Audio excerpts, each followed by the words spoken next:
ሁሌም ከቴክኖሎጂ ጋር የሚራመደው ብርሃን ባንክ ዛሬም አዲስ መላ ይዞ መጥቷል።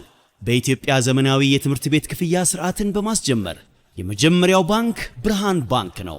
ከ1000 በላይ የኢትዮጵያን ትምህርት ቤቶችን የክፍያ ስርዓት ያቀለለውና ያዘመነው ብርሃን ስኩል ፔይ አሁን ደግሞ በአዲስ አማራጭ ከቴሌ ብር ጋር በመቀናጀት የብዙዎችን ህይወት እያቀለለ ይገኛል። መላውን ይቀላቀሉ።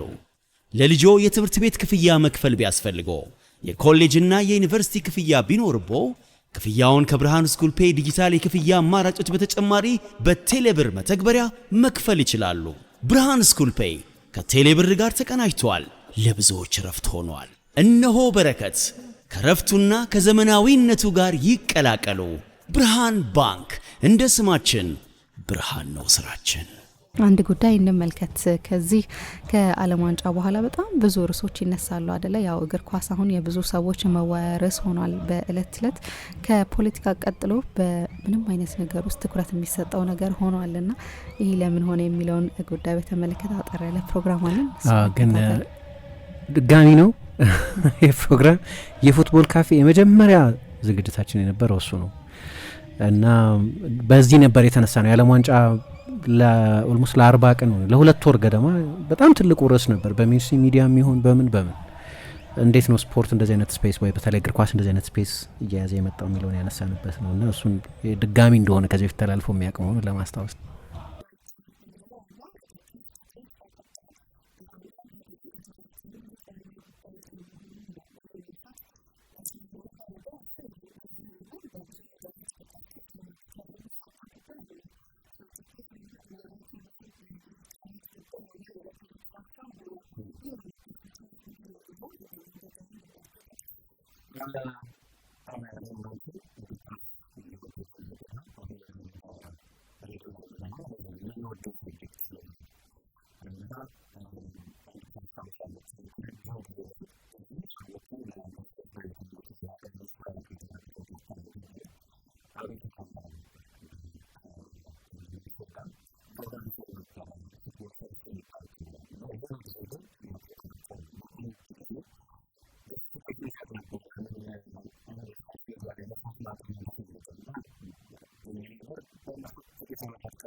የጠቅላላ እንዳልኩት የሆነ በላቀ ደረጃ ያሉ ኤሊት ኢንቴሌክቹዋልስ ነገር ኳስ የሚያወሩ ከሆነ እንደ ማውረድ ዝቅ እንደማለት ተደርጎ ይታያል ነበር። በዚህ ሶሻል ስቲግማ ነበር እንዲህ አይነት ስሜቶች ነበር። አሁን በቅርብ ጊዜ ግን እግር ኳስ ራሱ የሚተነተንበት መንገድ ምሁራዊ መሆን ጀምሯል።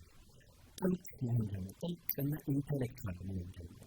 አንዳንድ ሰዎች ዋና ትልቁ ያጠፋት ነጥብ የሚሉት የፔፕ ጋርዲዮላ ነው። 2008 ላይ የባርሴሎና አሰልጣኝ መሆኑ አንዳንድ ሰዎች እግር ኳስ በዩሮፕ ክፍለ ዘመኑ የታክቲክ አይነት የሚያስተናግደው ከዚያ ውጭ ግን ዝግመተ ለውጥ ኤቮሉሽን ይላሉ።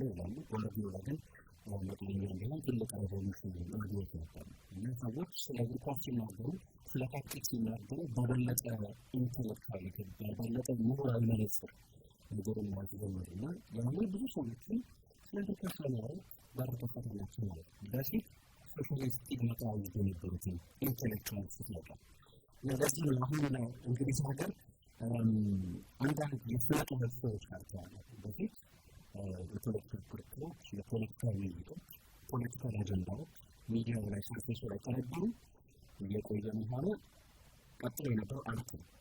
ሁሉ ብዙ ክርክሮች ስለመስራት ክሪቲክ ስለ ሙዚቃ ልክ እንደዛ። ስለዚህ ቀጥሎ አርት ነገር ነበር። አሁን አርት ናሽን የተደረገ ኳስ ከፖለቲካ ቀጥሎ ብዙ ጊዜ ሰዎች በውይይት ጊዜያቸውን የሚያሳልፉት በእግር ኳስ ጉዳይ ነው እና ኢንተረስቲንግ አሁን ኢንተሌክቹዋል ዲስኮርስ ነው የሚጀምረው። እንደው የስሜት ጉዳይ፣ የፓሽን የልብ ጉዳይ፣ የአእምሮ ጉዳይ፣ የስሜታዊ ጉዳይ መሆን ጀምሯል። እኛ ሀገርም እንደ አይነት መንገድ ላይ እየመጡ ይመስላል።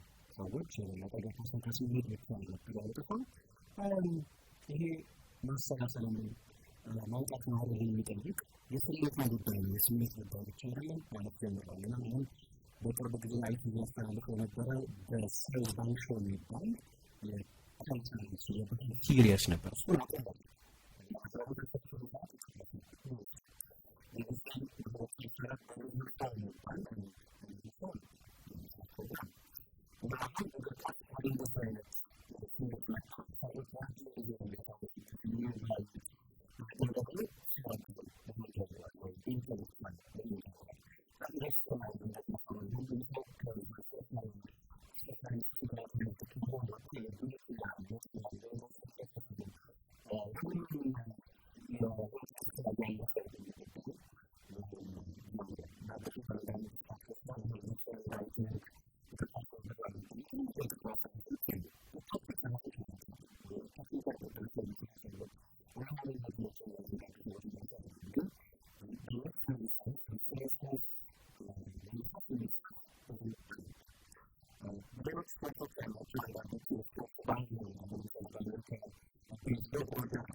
ሁሌም ከቴክኖሎጂ ጋር የሚራመደው ብርሃን ባንክ ዛሬም አዲስ መላ ይዞ መጥቷል። በኢትዮጵያ ዘመናዊ የትምህርት ቤት ክፍያ ስርዓትን በማስጀመር የመጀመሪያው ባንክ ብርሃን ባንክ ነው። ከ1000 በላይ የኢትዮጵያን ትምህርት ቤቶችን የክፍያ ስርዓት ያቀለለውና ያዘመነው ብርሃን ስኩል ፔይ አሁን ደግሞ በአዲስ አማራጭ ከቴሌ ብር ጋር በመቀናጀት የብዙዎችን ህይወት እያቀለለ ይገኛል። መላውን ይቀላቀሉ።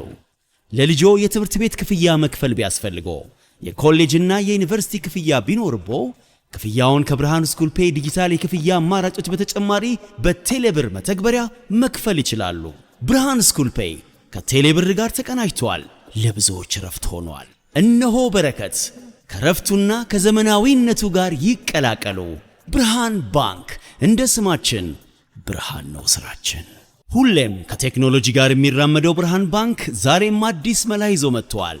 በኢትዮጵያ ዘመናዊ የትምህርት ቤት ክፍያ ስርዓትን በማስጀመር የመጀመሪያው ባንክ ብርሃን ባንክ ነው።